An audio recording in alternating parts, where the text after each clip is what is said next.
innamal a'malu binniyat. Segala sesuatu tergantung niatnya. Amal seseorang tergantung niat. Dan saya yakin dan saya husnuzan kepada Gus Miftah, dia tidak punya niat untuk merendahkan orang. Tidak punya niat. Ya. Karena memang beliau itu ya model dakwahnya seperti itu. Model dakwah yang biasa dia laksanakan, yang dia jalankan, ya itu modelnya seperti itu. Tapi kita juga tidak juga membenarkan. Gitu. Artinya model dakwah seseorang masing-masing. Dengan model dakwah itu mungkin dia bisa lebih dekat dengan audiensnya, bisa lebih dekat dengan jamaahnya.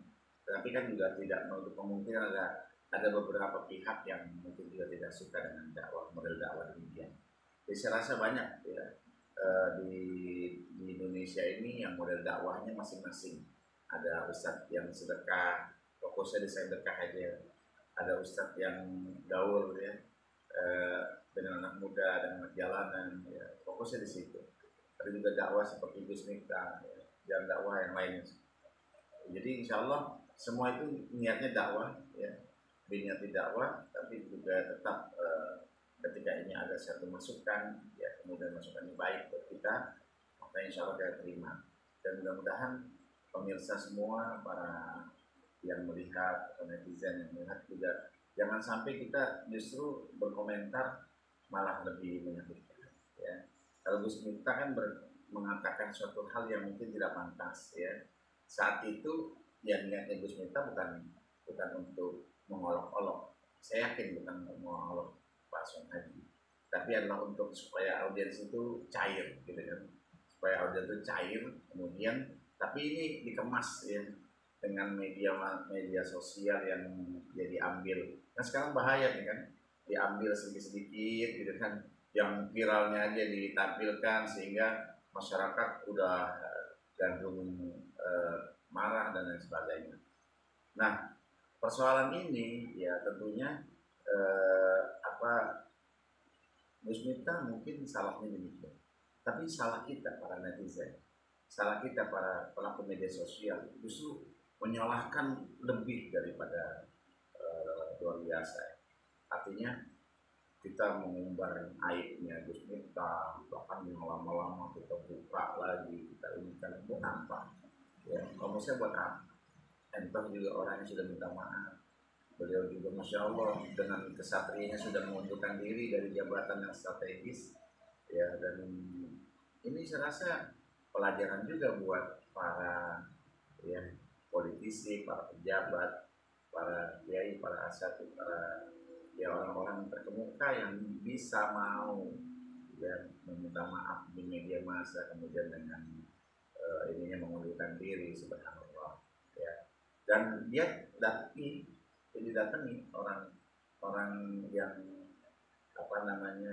dia sakiti ya, menurut netizen dia sakiti, tapi didatangi ya, kemudian dia minta maaf langsung dan kemudian dia rangkul dan dia umrohkan.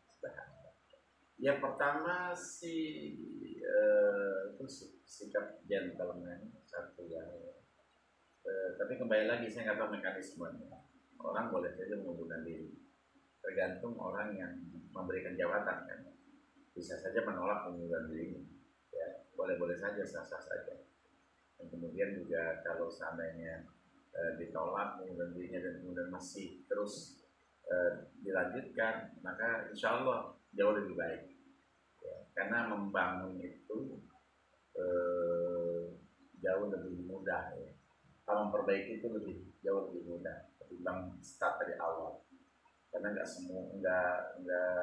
kita mengatakan tidak semua manusia itu tidak punya salah ya.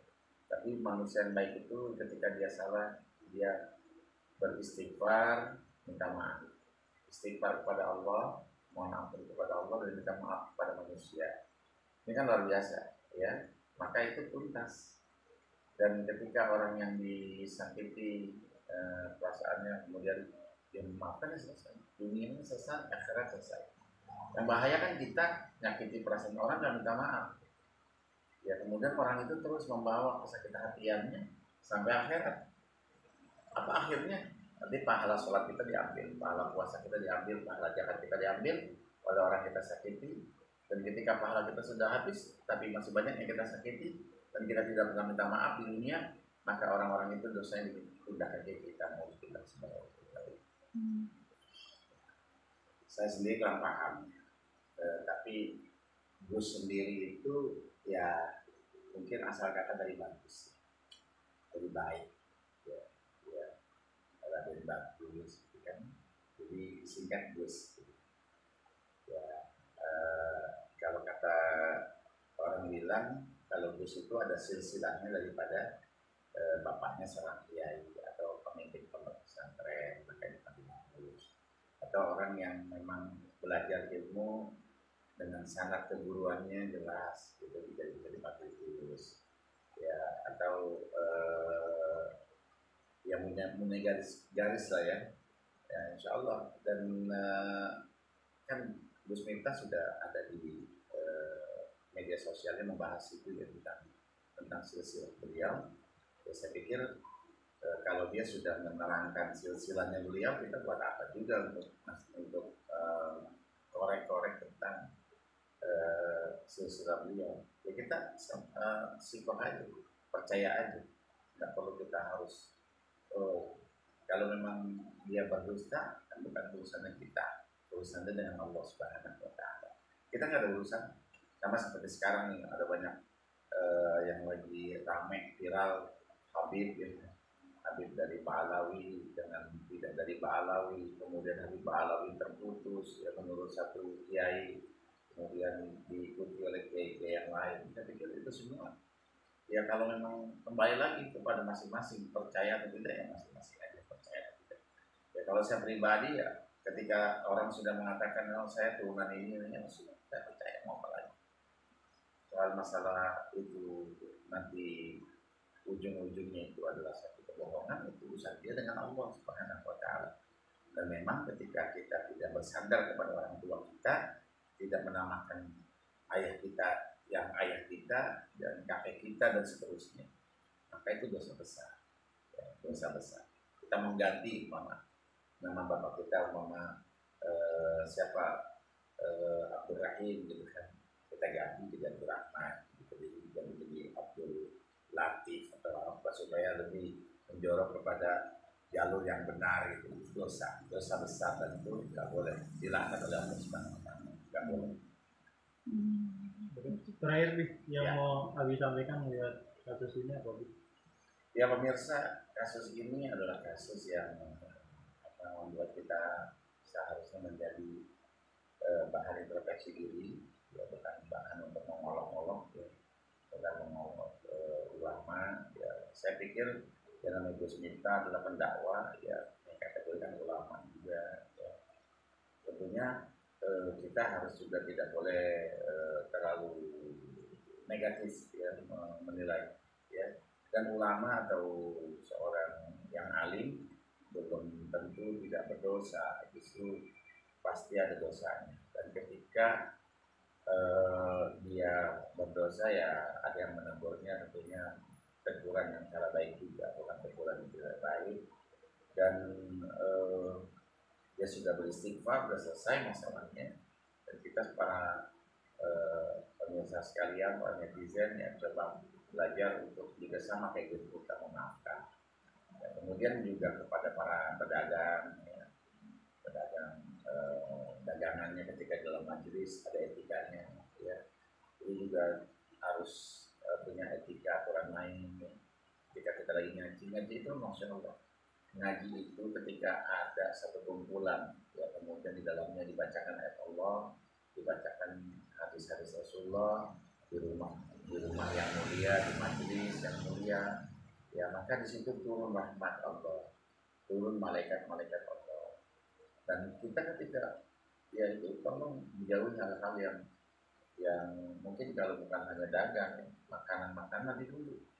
Ya, nanti setelah kita selesai ngaji, setelah baca doa penutup majelis, ya maka baru silahkan. Jadi tidak lagi ada unsur ya, karena kita selesai ngaji. Tapi selama ngaji, ya, bahkan dimakruhkan tuh